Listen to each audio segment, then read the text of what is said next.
Welcome to Pete and Hannah's Watch List. I'm your host, Pete Mitchell. I'm here with my great co-host, Hannah. Hello, people. Hannah? Yes? Why the... Why you just I was spooked like a deer in headlights. I don't know. Hannah, we're here today for What's Next, the show where we help you figure out what to watch next. On today's show, A Big, Bold, Beautiful Journey. Wow. Bad Guys 2. Yeah. And Gabby's Playhouse. Yes, It is a Moo House. school holidays special. It is the September school holidays in Australia, so that means kids' movies. But before we begin, let us tell the viewers and the listeners what they should do. Pretty please leave a like and subscribe to our channel. Subscribe. Leave a comment down below your feedback on the show. Yeah. Thoughts, comments, questions, quiz, or tries. Yeah. Hit the notification button and you'll get great content like this one. That's right. Including What's Next. That's what you're watching today. Tomorrow is AFI Top 100 10-year revisited, and it's movie number 9, and that is A Vertigo. Whoa. Movie news this week, we'll preview a one battle after another. Ooh. And then we'll be doing a championship belt holder. Yes. I believe it's 1972. Back in time. Yeah. You sure it's 1972? Well, we're going to find out. Okay. We're going to take our time machine. We're going to go back and we're going to figure it out. Okay. The way back machine. All right. Yes. Okay. Yes. You need to calm down. You're on a different planet tonight. I'm here. You're on a different planet tonight. here. I love that for you. We should talk about Gabby's Dollhouse. Wow, this is going to be fun. pumped. This is going to be fun. Man, this could be the weirdest Gabby's episode we've ever done. Yep. But before we get on to our school holiday fair, Yep. school holiday preview is let's do A Big, Bold, Beautiful Journey. Oh, something Stars- for the kids at heart. Sure. Stars Margot Robbie, also stars Colin Farrell. Kevin Kline's also in this movie, and Phoebe Waller-Bridge. You might know her from Indiana Jones and the Dial of Destiny, Hannah. Yeah, no, I want to forget her. Sorry for people who love Fleabag. Let's forget her. The elevator pitch. A couple of people are going to a wedding, and they arrive independently, and then they leave sort of together because they're rented cars from the same place. Yeah. And these cars have magical GPSs that take them on a big, bold, beautiful journey. This movie is written by Tony Weiss. Now, you might remember that name because he was the writer of The Menu. Oh, He also... delightful film. Yeah. He also did The Regime with Kate Winslet. Oh, yeah. That was on... Yeah. That HBO Max. show. Yeah. HBO Max. And the director of this... Sorry, his name is Seth Reese, not Tony Reese. Seth Reese. Seth Reese. The director is Ko Kanenda, and he did After Yang. He also did Columbus, Panchenko. So yeah, he's known for that.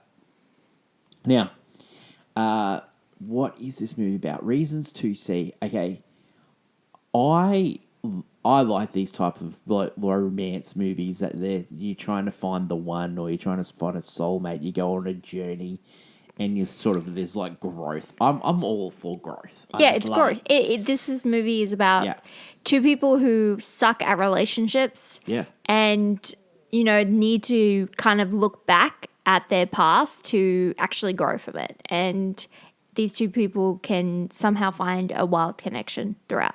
Like it's one of those just deeply, it's not the most groundbreaking. It's just wonderfully, picturesque, deep. It actually looks really good. Oh, it's great splash of color. They talk about paintings a lot in this movie, but the movie itself at times is like a painting. It is. So it's beautifully moving throughout, and it paced incredibly well. Like in a sense that you go through one person's backstory and then the others, and back and forth, and everything flows really nicely. And the yeah, I guess it works. Reason not to. This movie is hinged on chemistry. Mm-hmm. I feel like Margot Robbie's character and her acting, great. Colin Farrell and his acting, great. They're great. Those two together, They're some no. of my favourites. Get them out of the room. When they were separate and having their like own arcs, fine. It was I was enjoying it. When they were together, I was like, there's nothing on screen to warrant them being here. A lot of the times this movie is betting on the chemistry because they kind of like will joke at each other like, marry me, you know, and it works if you have this instant connection, but I feel like these two have nothing together. Like they shouldn't even be in the same room. Even when I was watching the press tour, like watching interviews and stuff with them, like these two look like they don't talk to each other outside of camera. Just from my personal, like, I could see that they definitely, you know, have had discussions and talk, but they seem like at most like colleagues, not so much friends, not so much, you know, could play romantic partners. They don't have any chemistry for me personally, and the movie itself is not exciting whatsoever. It's not an exciting film, and this kind of story has been done before. I feel like this has a unique, like a fun premise and idea. I just feel like at times it's quite dull and like boring because I feel like almost Margot Robbie's character is quite unlikable because that's the whole point. She's unlikable, and you find out kind of why, but not like, oh, this is why you're a horrible person. More like she just chooses to be. And Colin Farrell's character is just a loser, a wet blanket.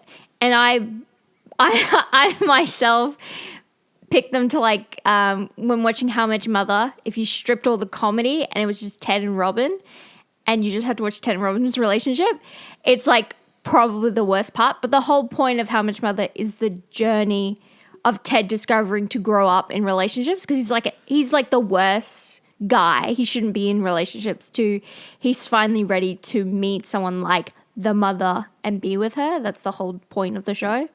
And that's the point of this journey, is that these two, by the end of it, you're like, yeah, I could see they're people who confidently can have a relationship now because they've accepted their past.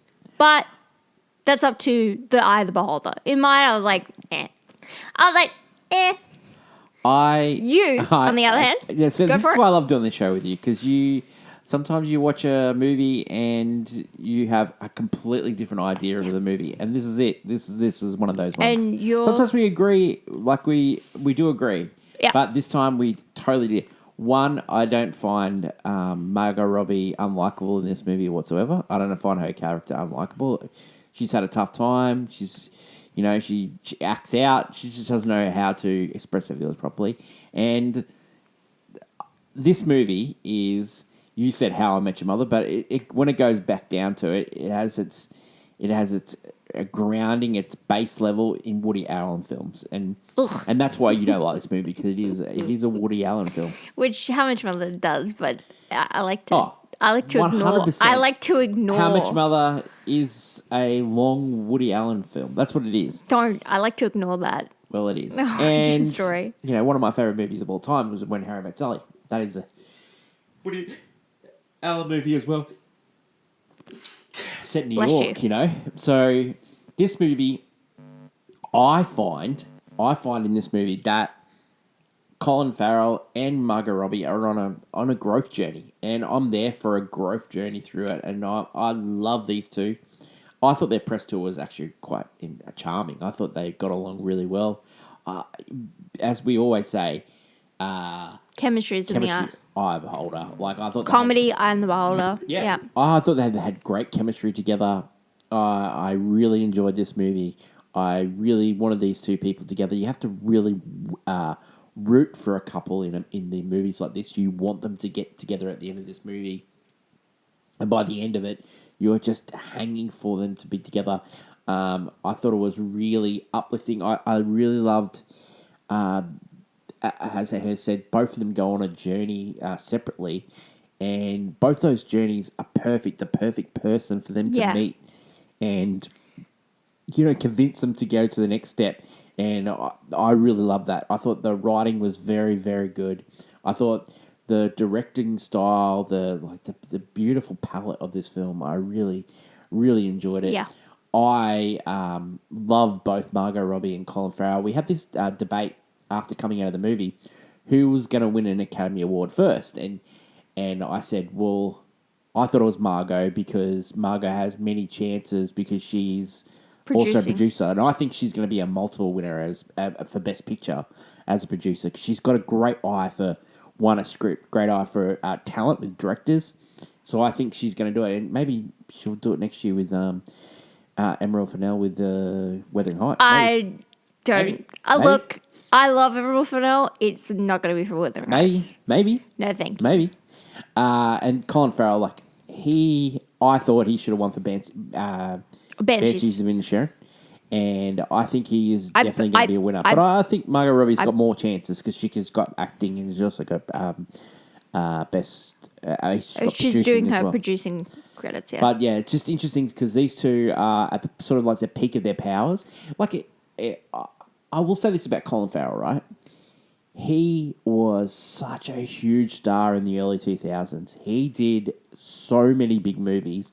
He was such the it guy, and it didn't go really well for him because he didn't handle it. He got so much stick for the way he handled alcohol and drugs. He was on top of the world, and then he did Alexander with Oliver Stone, which was a monumental failure for both of them, and really ended their careers for a while. And Colin Farrell took a while to get going, but he has definitely started to really blossom in the last 5 to 10 years since the flash out. And sometimes those actors don't get a second chance. He's got a second chance, and he's running with it. He seems like he's a lot more chilled now. He takes fame a lot better than he did. Margot Robbie, she's just such a delight. She's so charming. You can just definitely tell that she's a down-to-earth person. You can definitely tell that she's had a great upbringing in Queensland. It's gone forward, and fame hasn't affected her. Fame does strange things to people, and you can definitely tell it affected Colin Farrell, but he has come through the other side, and he's just a normal, great guy now, and you get nothing but great reports about him and his acting and about the way he is with people on set, and you can tell. I know when you watch these press tours, you can actually tell when, he treats people with respect, and she does it as well. So, they do. Oh, yeah. No, they are two people that actually listen and talk to people on set. Yes, you actually want good things for them. This movie is not going to be successful. It's going to be probably forgotten by a lot of people. But for me, it's a watch, and it is a golf clap as a rating. And I really enjoyed A Big, Bold, Beautiful Journey. If you get the chance to see it, it'll be on Netflix in a couple of months. Give it a watch because it's a delightful film. Yeah. Look, it is delightful. It just wasn't for me. Sometimes I prefer How I Met Your Mother. Yeah. As soon as we got out of the cinema, I liked How I Met Your Mother. That's what I liked. I liked it. Do you know what? I had no chemistry in those two. None. The huge thing was as soon as I see Yellow Umbrella, even though it's not from How I Met Your Mother, I just only think of How I Met Your Mother when I see Yellow Umbrella. It reminded me just because of the relationship type, but, I find that Ted and Robin had more chemistry. I just love how you love How I Met Your Mother, but you can't stand Woody Allen films. Yeah, just love it. I just love it. It's such a contradiction. You are such a contradiction. I'm a hypocrite and a contradiction. A massive I will never change. What would you rate it? Probably, and I played on my phone. Yeah. Okay. I will admit, Louve, an artist I like, she has an original song in it, and some of the music plays. Yeah. I do like the soundtrack. I feel like even the score, they were doing, it was very lovely. This is a lovely put together film. Yeah. It's just, it didn't hit my strings. Yeah, I did. And sometimes that happens. Okay, our Big, Bold, Beautiful Journey is in cinemas everywhere now. The next movie we're going to talk about, we'll do a little school holidays preview because we've got to see a couple of movies the last couple of weeks. Yep. And they are now in cinemas in Australia for school holidays. So that's right. We have 4 types of school holidays. We have the Christmas school holidays, we have the Easter school holidays, we have the June school holidays, and we have the September school holidays. And we're in the September now, and so we get 2 weeks off. Yeah. And so a lot of kids' movies. So here's some of the kids' movies that have come out. Kangaroo, which is an Australian film. You guessed it, it's about a kangaroo and a guy looking after a kangaroo. Then you've got Bad Guys 2, which is the sequel to Bad Guys 1. Yeah. Of course. DreamWorks is And Bad then you've Guys. got Gabby's Dollhouse, which is a DreamWorks movie as well.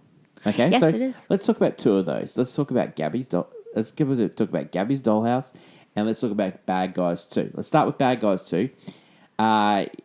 Great voice talent. You've got Mark Maron. You've also got Sam Rockwell. Great voice talents. Same guys that brought you Bad Guys 1. Awkwafina's She's also fantastic in this film as well. So we pick up the guys are getting out of prison. They're going straight. Yeah, but they're struggling to get jobs. Yeah, they're really struggling. We even in this film get to see a past original job they went on when Tarantula joins the group. Yep. Just so it's a little thing that will connect later on in the story.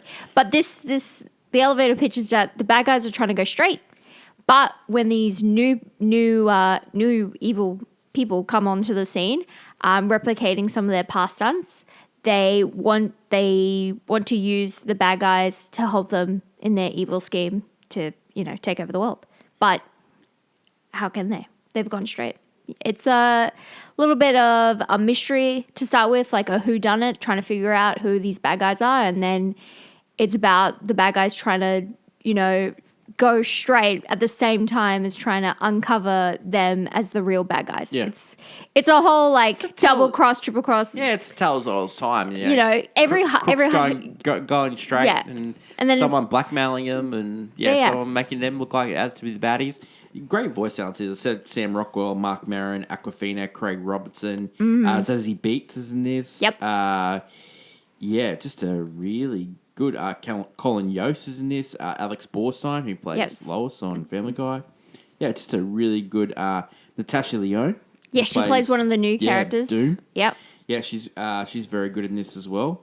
I like it's a fine kids movie. Entertaining to a point. It's nothing groundbreaking. It has, as we said, it's a repeated sort of trope. It unfortunately repeats a lot of tropes of these sequel heist movies. Replaying the same kind of this play goes in this. I find that this movie has an incredible setup for a third film. Yeah.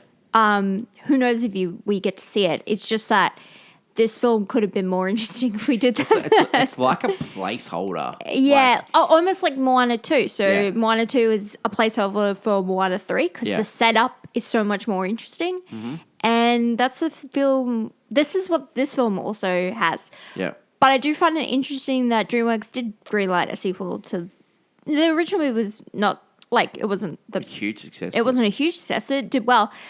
And they were like, let's give it another shot. And they make a sequel, and it's got an impressive cast. I think it's weird because it may appeal. Whose voice I like is Natasha Lyonne. I know. She gets me every time. She was great in a Fantastic Four movie that was released recently. Just seeing her. She's great. She's really good. This is so interesting because it's not a bad movie per se. It's just that, we've seen it before. I don't think it's anything too groundbreaking here. I find that like it. I find if you loved the original, it just continues with more stuff about these characters. I don't think they go through any real growth. Maybe Wolf does, as a kind of character with Diane, but Zazie. Yeah, she's amazing. So it's hard to really go. Yeah, I don't think it's better than the original. I think it's just more of the same, more to love. So would you recommend parents taking kids to this movie?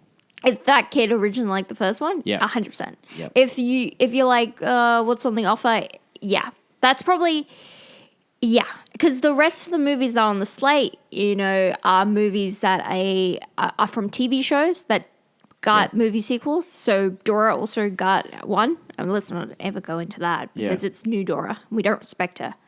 Wow. And so it's interesting. I will say this is probably for a little bit older kids as well. So from From your 7 to 10. yeah, I was thinking more 8 to 11s. Yeah, that was probably thing. The next movie that we're going to talk about is Yeah. Gabby's Dollhouse. Now that is for the younger ones, and 100%. and it is Gabby's first movie, and Based off the popular TV series. take Layla Lockhart Crane in this, Kristen Wiig, Yep. one of my favorites, Gloria Estefan. Amazing. Can I give you, Jason Matsoukas, who was in Brooklyn Nine-Nine. He plays a great character in this. The elevator pitch for this is her nana creates a dollhouse, and when she says a special saying, kitty, kitty, something. No. Something like that, isn't it? It's like she becomes really super it's small. like tap on me left, tap on my right. Yeah, hug hug Pandy tight, and Hug then kitty, isn't it? no Pandy because that's Pandy. the. All right. I got invested into the law. Yeah, so and then she becomes really small, and she's able to play in the dollhouse with the other toys. They come alive. Yeah, But Kristen Wiig's character, who's big in the she's a cat kitty litter. collector. Yeah, She's big in the kitty litter game. and she's a cat collector of items, but she does not play with steals the dollhouse, and Gabby must them. I mean, the find the dollhouse went. Yeah. She steals the dollhouse. Well, the dollhouse, and the trinkets. the dollhouse escapes, Went missing and- went yeah. missing. Gabby's chasing it. It gets Kristen lost. Wiig's character Vera, great name, steals the dollhouse, and then they go on a magical journey in to find the dollhouse. Yeah. Reasons to see this. Wow, if I was 5 years old again, I would eat this movie Oh up. man, it is so bright and colourful, and the songs are good. The songs are good. Not only that, I think it's great to have cat media. Wow. Growing up, cats were always the bad animal. You went like cats versus dog. Cats were the It's- evils. The cat in the show is evil. No, that cat wasn't doing anything evil. By the way, it was just a cat. I'm telling doing you, yoga. I'm telling you that cat. No, there's but- a scene where the cat and Kristen Wiig are doing yoga, and it is hilarious. Yeah. it is hilarious. And I find that this film. I'd never trust any cat with no fur. Don't trust them. Just don't trust them. You have issues. Anyway, the thing with this movie is that everyone loves Bluey. She's the queen, but some kids like cats, and Yeah. I like that this is a pro cat movie. It is pro cat movie. But there's delightful animation. The music is Great pretty animation. great. Yeah, music's great in this movie. It's so delightful and a feast for the eyes. And Not great acting. I'm not great acting, but Kristen Wiig is funny. She's doing something here. She's it's strange that we've gotten 2 different movies where she plays like a crazy cat person. So There is audience interaction with this movie as well, because the classic kind of young child, like, come on, because it's about the kids are talking to you, allowed yeah. to talk. The kids are allowed to talk with Gabby. They're allowed to sing along, and if you've got fun. a girl that's under 5, they're gonna lap this up. Oh, they're anyone. going to lap this. It doesn't have up. to be. It should be anyone. Just if they are a big fan of Gabby, this is Yeah. the movie event for them. This is so important to them. They need to see this at the movies so they can really experience it. Yeah. And it's just so adorable. It is Yep. so delightful. This movie. I think this movie is a watch, and I think it's a golf clap. I think it's a golf clap because in the terms of this movie, these type of movies, they just it was just really delightful. It I was. left the movie The delightful. only thing that was off-putting to me was when she was talking to us. It was really off-putting. I it was really scary. Knew that if I was 5 years old again, I would have ate that up. You would have. I would have Mate, you ate that up in this movie. No, I was paying attention. Yeah. I understood. Well, I that is- grasped it. that is Gabby's Dollhouse, and that's a golf clap. Bad Guys 2 and A Big Bold Beautiful Journey. Some weird movies there. Do you want to give Bad Guys 2 a rating? We kind of just skipped over it. Oh no, we gave it. I played on my phone. Oh, yeah? Yeah, we did. Okay. What did you think? Yeah, it's fine. I played on my phone. Yeah, that's what we gave it. We were talking about it, and then it was just yeah. Yeah, We well, skipped over it. I think Gabby's Dollhouse is a way better movie than I Bad Guys 2. don't know how, but it was. I feel Gabby's Dollhouse is good. I'm telling you. yeah. It's so strange. Yeah, no, I'm telling you. If I had a kid, man, I would take that, and I I would was just enjoy it. surprised. I was just surprised by that movie. Yeah, I'm telling you. Christmas I'm week, surprised. glorious fun. I'm Oh, there. by the way, it's not for everyone. If you're like have an older kid who does not like Gabby, no. please No, do no. not. They're not going to enjoy it. No. Please, No, this is a 5 and under movie. yeah. This Yeah. is a kid's first movie, you Yeah. know, type of film. Yeah. You know, so I was surprised how long it went, though. It did go for quite a while. I guess it's her movie. It Well, does. It's Gabby's first movie. I will say, yeah. I was feeling the runtime. It needed an editor. But when you think about what would they cut, they would have to cut, like, you know, each one could be taken out and be a separate little, like, mini episode. Oh, And, like, every time Gabby disc. talks to you at the screen, maybe take that bit out. That was really off-putting. That is it for today's show. Can't wait for tomorrow, which it is AFI Top 110 Year Visited, and it's Vertigo. So that is a big week on the channel. Oh. Previewing excited. one battle after another. Speaking of scores, that's got a great score of that movie. It's so pensive. I've seen that movie and it feels like someone sat on my chest. I was that intense. It was frightening. It was that intense. I thought I was having a heart attack. No, I was just in an intense movie. It was a really intense movie. So Right. I look forward to previewing that on Thursday. And then it's movie championship belt holder. So a great week on the channel. Yeah. That is my lovely co-host Hannah. Great hand. Great. I'm glad you did this episode. Yeah, okay. I'm here. You were good. Yeah. You did really well. I liked Gabby's Dollhouse. That's it. You didn't like any others. I think I liked it more than... I know you did. I know you hated a big bowl of jar. I was so I didn't surprised. hate it. I know that people can like it. I know. When you don't believe in those two Yeah. can fall in love, I don't care. Yeah. Did you like One Battle After Another more than Big Bold Beautiful Journey? Yeah. Yeah. Well, I would never. We'll discuss this. I but never yeah. in a million years would have thought you liked that movie, but I'm glad you did. Oh, yeah. Yeah. Yeah, I did. Yeah. That's good. Yeah. Well, that's Thursday on Movie News. Yeah, we'll discuss. Stick around for that preview. Long live cinema. And until we meet again, it's bye for now. Bye.